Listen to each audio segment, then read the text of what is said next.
ಪೂರ್ತಿ ವರದಿಯನ್ನು ಅವ್ರು ತರ್ಸ್ಕೊಂಡೇ ಮಾತಾಡಿದ್ದಾರೆ. ಅದು ಕೂಡ ನನಗೆ ಬರ್ತದೆ. ತಮ್ಮೆಲ್ಲರಿಗೂ ಮಾಧ್ಯಮದವ್ರಿಗೆ ಅದನ್ನ ಹೇಳ್ತೀನಿ ಸರ್. ಅದ್ರ ಮರ್ವ ನೀವು ಅವ್ರನ್ನೇ ಕೇಳ್ಬೇಕು. ನಮ್ಮ ಒತ್ತಾಯ ಏನಿದೆ, ನಮ್ಮ ಜನ ಭಯಭೀತರಾಗಿದ್ದಾರೆ.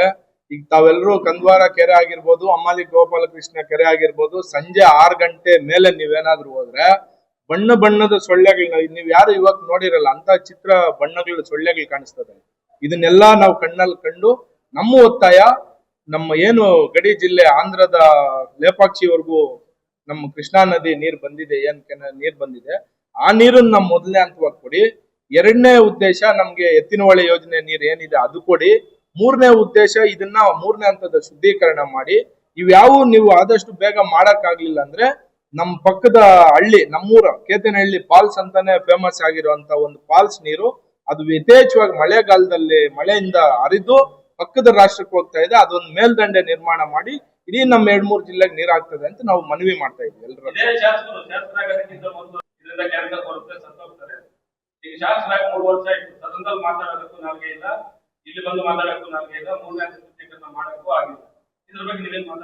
ಸರ್, ನಾನು ಶಾಸಕರನ್ನು ಪ್ರಶ್ನೆ ಮಾಡಿದೆ ಸರ್.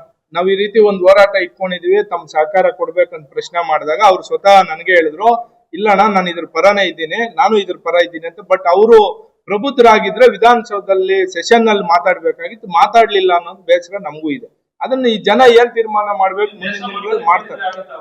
ಅದಕ್ಕೆ ಸರ್ ಹೋರಾಟ ನಾವು ಏನ್ 7ನೇ ತಾರೀಕು ಪಾದಯಾತ್ರೆ ಇಟ್ಕೊಂಡಿದೀವಿ, ಎಲ್ರ ವಿರುದ್ಧನೂ ಯಾರ್ಯಾರು ತಪ್ಪು ಮಾಡಿದ್ರು ಎಲ್ರ ವಿರುದ್ಧನೂ ನಾವು ಅವತ್ತು ಪ್ರತಿಭಟನೆ ಹಮ್ಮಿಕೊಂಡಿರೋದು.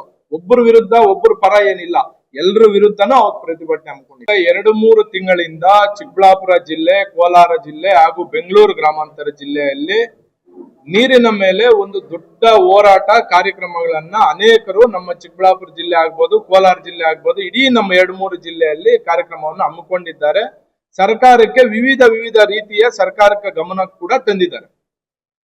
ಕಳೆದ 1 ತಿಂಗಳ ಹಿಂದೆ ಕೂಡ ನಾವು ಕೂಡ ಚಿಕ್ಕಬಳ್ಳಾಪುರ ಏನು ನಮ್ಮ ಕಂದ್ವಾರ ಕೆರೆ ನೀರು ಏನಿದೆ, ಕಲುಷಿತ ನೀರು, ಇದನ್ನ ಇಡೀ ಸರ್ಕಾರದ ಸಚಿವ ಸಂಪುಟಕ್ಕೆ, ಸರ್ಕಾರಕ್ಕೆ, ಮುಖ್ಯಮಂತ್ರಿಗಳಿಗೆ ಕೂಡ ಕಳಿಸುವಂತ ಕೆಲಸ ನಾವು ಮಾಡಿದ್ವಿ. ಮಾಧ್ಯಮಗಳಲ್ಲೂ ಕೂಡ ವರದಿ ಮಾಡಿದ್ವಿ. ಅನೇಕ ಸೋಷಿಯಲ್ ಮೀಡಿಯಾ ಮುಖಾಂತರನು ಸರ್ಕಾರದ ಗಮನಕ್ಕೆ ನಾವು ತಿಳಿಸಿದ್ವಿ. ಆದ್ರೆ ಸರ್ಕಾರ ಯಾವುದೇ ಇದನ್ನ ಪರಿಗಣನೆಗೆ ತಗೊಳ್ಳದೆ ಅವರು ಕಾರ್ಯಾಚರಣೆಗಳಲ್ಲಿ ಅವ್ರು ಮುಳುಗಿರೋದ್ರಿಂದ ಈಗ ದಿನಾಂಕ 7/4/2026 ರಂದು ಬೆಳಿಗ್ಗೆ 10 ಗಂಟೆಗೆ ಶ್ರೀ ಶನಿ ಮಹಾತ್ಮ ದೇವಾಲಯದಿಂದ ಜಿಲ್ಲಾಧಿಕಾರಿಗಳ ಕಚೇರಿವರೆಗೂ ಪಾದಯಾತ್ರೆ ಮೂಲಕ ಸರ್ಕಾರದ ರಾಜ್ಯ ಹಾಗೂ ಕೇಂದ್ರ ಸರ್ಕಾರ ಗಮನ ಸೆಳೆಯೋದಕ್ಕೋಸ್ಕರ ನಾವು ಪಾದಯಾತ್ರೆಯನ್ನು ಹಮ್ಮಿಕೊಂಡಿದ್ದೀವಿ. ಇತ್ತೀಚಿನ ದಿನಗಳಲ್ಲಿ ತಾವೆಲ್ಲರೂ ಗಮನಿಸಿರೋ ಹಾಗೆ ನಮ್ಮ ಚಿಕ್ಕಬಳ್ಳಾಪುರ ಏನು ಈ ಕಲುಷಿತ ನೀರಿನಿಂದ ಆಪಾದನೆಗಳು ಉತ್ಪಾದನೆ ಆಗಿದೆ, ಆಪಾದನೆಗಳು ಉತ್ಪಾದನೆ ಆಗಿದ್ರು ಕೂಡ, ಅನಾರೋಗ್ಯ ಸಮಸ್ಯೆ ಆಗಿದ್ರು ಕೂಡ ಸರ್ಕಾರ ಇದಕ್ಕೆ ಗಮನ ತಗೊಂಡಿಲ್ಲ. ಹಂಗಾಗಿ ನಾವು ಉಗ್ರವಾದ ಹೋರಾಟವನ್ನ ದಿನಾಂಕ 7ನೇ ತಾರೀಕು ಚಿಕ್ಕಬಳ್ಳಾಪುರ ಶನಿಮಹಾತ್ಮ ದೇವಸ್ಥಾನದಿಂದ ಪ್ರಾರಂಭ ಮಾಡಿ DC ಕಚೇರಿವರೆಗೂ ಹೋಗಿ ಮಾನ್ಯ ಪ್ರಧಾನ ಮಂತ್ರಿಗಳಾದಂತಹ ಶ್ರೀ ನರೇಂದ್ರ ಮೋದಿ ಅವರಿಗೆ ಮತ್ತು ನಮ್ಮ ಕರ್ನಾಟಕ ರಾಜ್ಯ ಸರ್ಕಾರದ ಮುಖ್ಯಮಂತ್ರಿಗಳಾದಂತಹ ಶ್ರೀ ಸಿದ್ದರಾಮಯ್ಯರವರಿಗೆ ಹಾಗೂ ಸಚಿವ ಸಂಪುಟದವರಿಗೆ ಮತ್ತು ಪಕ್ಕದ ಗಡಿ ರಾಜ್ಯ ಮತ್ತು ಆಂಧ್ರ ಪ್ರದೇಶದ ಮುಖ್ಯಮಂತ್ರಿಗಳಾದಂತಹ ಶ್ರೀ ಚಂದ್ರಬಾಬು ನಾಯ್ಡುರವರಿಗೂ ಮತ್ತು ಉಪಮುಖ್ಯಮಂತ್ರಿಗಳಾದಂತಹ ಶ್ರೀ ಪವನ್ ಕಲ್ಯಾಣ್ ಅವರಿಗೂ ಕೂಡ ನಾವು ಮೆಮೊರಂಡಮ್ ಅನ್ನ ಕಳಿಸುವಂತ ಕೆಲಸ ನಾವು 7ನೇ ತಾರೀಕು ಅದು ನಮ್ಮ ಚಿಕ್ಕಬಳ್ಳಾಪುರ ಜಿಲ್ಲೆಯ ಜಿಲ್ಲಾಧಿಕಾರಿಗಳ ನೇತೃತ್ವದಲ್ಲಿ ನಾವು ಕಾರ್ಯಕ್ರಮವನ್ನು ಹಮ್ಮಿಕೊಂಡಿದ್ವಿ. ಸರ್, ಈಗ ಸಂಸದರು ಡಬಲ್ ಗೇಮ್ ಆಡ್ತಾ ಇಲ್ಲ. ಅಂದಿನ ದಿನ ಇಡೀ ನಮ್ಮ ಕೋಲಾರ ಜಿಲ್ಲೆ, ಚಿಕ್ಕಬಳ್ಳಾಪುರ ಜಿಲ್ಲೆ, ಏನು ನಮ್ಮ ಬೆಂಗಳೂರು ಗ್ರಾಮಾಂತರ ಜಿಲ್ಲೆ ಇತ್ತು, 1500ರಿಂದ 2000 ಅಡಿ ಬೋರ್ವೆಲ್ ಕೊರೆದ್ರು ನೀರ್ ಸಮಸ್ಯೆ ಅಭಾವ ಇತ್ತು.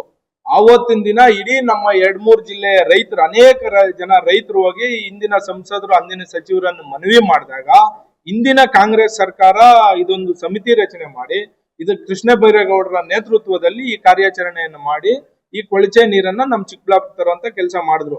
ಇಂದಿನ ಸುಧಾಕರ್ ಅವರೊಬ್ಬರೇ ಕಾರಣ ಅಲ್ಲ ಇದಕ್ಕೆ. ಇಂದಿನ ಸಚಿವ ಸಂಪುಟ ಕೃಷ್ಣ ಬೈರೇಗೌಡರು, ಇಂದಿನ ಮುಖ್ಯಮಂತ್ರಿಗಳು ಕೂಡ, ಅಂದಿನ ಮುಖ್ಯಮಂತ್ರಿಗಳು ಅವರು ಕೂಡ ಇದರಲ್ಲಿ ಪಾಲಿದೆ, ಅವರು ಕೂಡ ಭಾಗಿಯಾಗಿದ್ದಾರೆ.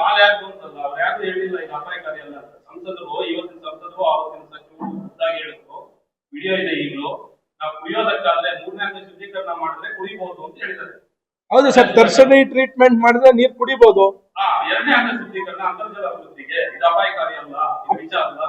ಯಾವಾಗ ಹೇಳಿದ್ದಾರೆ ಸರ್? ಸಚಿವರಾಗಿದ್ದಾಗ 2019 ಎಂಡಿಂಗ್. ಸರ್ ಅದೇನೋ ನನ್ನ ಗಮನಕ್ಕಿಲ್ಲ, ತಾವು ಅವ್ರನ್ನೇ ಪ್ರಶ್ನೆ ಮಾಡಿ. ನಾನೇನ್ ಹೇಳ್ತೀನಿ ಅಂದ್ರೆ, ನಮ್ಮ ಚಿಕ್ಕಬಳ್ಳಾಪುರ ಜಿಲ್ಲೆ, ಕೋಲಾರ ಜಿಲ್ಲೆ ಬರಪೀಡಿತ ಜಿಲ್ಲೆ ಆಗಿದ್ರಿಂದ, ನೀರಿನ ಅಭಾವ ಇದ್ದಿದ್ರಿಂದ ನಮ್ಮ ಎಲ್ಲಾ ಜಿಲ್ಲೆಯ ಜನ, ರೈತರು ಅವ್ರ ಹತ್ರ ಹೋಗಿ ಮನವಿ ಮಾಡಿದ, ವಿಶೇಷವಾಗಿ ರೈತರು, ಬೇರೆ ಜನ ಹೋಗಿ ಏನ್ ಮನವಿ ಮಾಡ್ಲಿಲ್ಲ. ಅದರಲ್ಲಿ ನಾನು ಕೂಡ ಒಬ್ನಾಗಿರ್ತೀನಿ ಅವತ್ತಿನ ದಿನ. ಯಾಕಂದ್ರೆ ಇಲ್ಲ ಕೇಳಿ ಸರ್, ಒಂದ್ ನಿಮಿಷ ಕೇಳಿ ಸರ್. ನಾನು ಕೂಡ ಒಬ್ಬ ರೈತನಾಗಿ 18 ಬೋರನ್ನ ಹಾಕ್ಸಿದೀನಿ. 70-80 ಲಕ್ಷ ನಾನು ಬರೀ ಬೋರ್ಗಳಿಗೆ ದುಡ್ಡು ಕೊಟ್ಟಿದ್ದೀನಿ. ಅನೇಕ ಜನ ರೈತರ ಮನೆಗಳಲ್ಲಿ ಹೆಂಡತಿ ತಾಳಿ ಬಿಟ್ರೆ, ಮಾಂಗಲ್ಯ ಬೊಟ್ಟು ಅನ್ನೋದು ಇಷ್ಟಾಗಲ್ಲ ಬೊಟ್ಟು ಬರುತ್ತಲ್ಲ, ಆ ಬೊಟ್ಟು ಬಿಟ್ರೆ ಪ್ರತಿಯೊಂದು ಒಡವೆನೂ ಕೂಡ ಬ್ಯಾಂಕ್ಗಳಲ್ಲಿ, ಫೈನಾನ್ಸ್ಗಳಲ್ಲಿ ಅಡವಿಟ್ಟಿದ್ರು. ಇದು ತಾವು ಗಮನದಲ್ಲಿ ಇಟ್ಕೊಬೇಕು ವಿಶೇಷವಾಗಿದೆ. ಆವತ್ತಿನ ಪರಿಸ್ಥಿತಿಗೆ ಅನುಗುಣವಾಗಿ ಅವತ್ತು ತಂದಿದ್ರು, ಅವತ್ತೇ ಹೇಳಿದ್ರು ಕೂಡ ಅವರು, ಇದು 3ನೇ ಹಂತದ ಶುದ್ಧೀಕರಣ ಆಗ್ಬೇಕು, ಮಾಡ್ಬೇಕು. ಇಲ್ಲ ಸರ್, ನಮ್ ಗಮನಕ್ಕೆ ಹೇಳಿದ್ರು. ಅವ್ರ ಮಾಧ್ಯಮಕ್ಕೆ ಏನ್ ಪ್ರತಿಕ್ರಿಯೆ?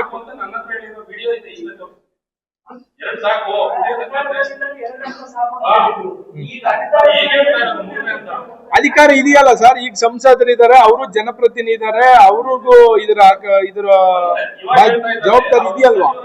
ಪ್ರಜ್ಞಾವಂತರು ಯಾರು ಕೂಡ ಇದನ್ನ ವಿಮರ್ಶೆ ಮಾಡಲ್ಲ. ಯಾಕೆ ಅಂದ್ರೆ, ಈಗ ತಾವೆಲ್ಲರೂ ಕೂಡ ಸೋಷಿಯಲ್ ಮೀಡಿಯಾದಲ್ಲಿ ಮುಂದುವರೆದಿದ್ದೀರಾ. ತಮ್ಮ ಗಮನಕ್ಕೆ ಒಂದು ವಿಷಯವನ್ನ ತಿಳಿಸ್ತೀನಿ.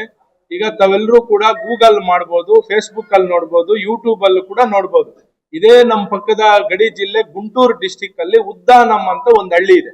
ಉದ್ದಾನಂ, ಆ ಹಳ್ಳಿಯಲ್ಲಿ ನಾವು ಗೂಗಲ್ ಮಾಡಿ ನೋಡಿದಾಗ ಗೊತ್ತಾಗುತ್ತೆ ಅಲ್ಲಿನ ಪರಿಸ್ಥಿತಿ ಯಾವ ರೀತಿ ಉದ್ಭವ ಆಗಿದೆ. ಇಡೀ ಊರೇ ಸ್ಮಶಾನ ಆಗಿದೆ ಅಲ್ಲಿ. ಆ ಊರಿಗೆ ಇವತ್ತು ಕೂಡ ಗ್ರೌಂಡ್ ವಾಟರ್ ಸಪ್ಲೈ ತಗೊಂತಾ ಇಲ್ಲ. 100 ಕಿಲೋಮೀಟರ್ ದೂರದಿಂದ ನೀರನ್ನ ಆ ಊರಿಗೆ ಸಪ್ಲೈ ಮಾಡ್ತಾ ಇದ್ದಾರೆ, ಕುಡಿಯಕ್ಕಾಗಿರ್ಬೋದು, ಅಲ್ಲಿನ ದಿನನಿತ್ಯ ಬಳಕೆಗೆ. ಗಜೇಂದ್ರ ಅವರಾಗಿರ್ಬೋದು, ನಮ್ಮ ಜಯಕುಮಾರ್ ಅವರಾಗಿರ್ಬೋದು, ಅವ್ರು ಕುಡ್ದಿರೋದು ಬೋರ್ವೆಲ್ ವಾಟರ್, ಕೆರೆ ನೀರು ಕುಡ್ದಿಲ್ಲ. ಕೆರೆ ನೀರು ಕುಡ್ದಿದ್ರೆ ನನ್ ಗಮನ ಕೊಡಿ.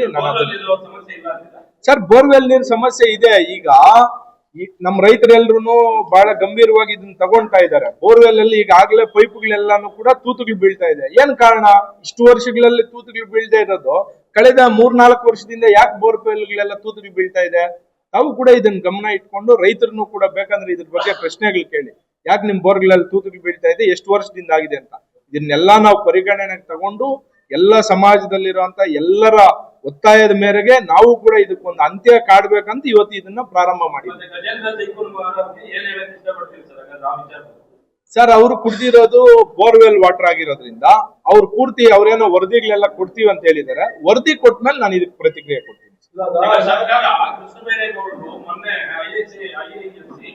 ವಿಜ್ಞಾನಿಗಳು ಕೃಷ್ಣಬೈರೇಗೌಡರು, ಕೆ.ಎಚ್. ಅವರು ಕೂತ್ಕೊಂಡು ಒಂದು ಸಭೆ ಮಾಡಿದ್ದಾರೆ.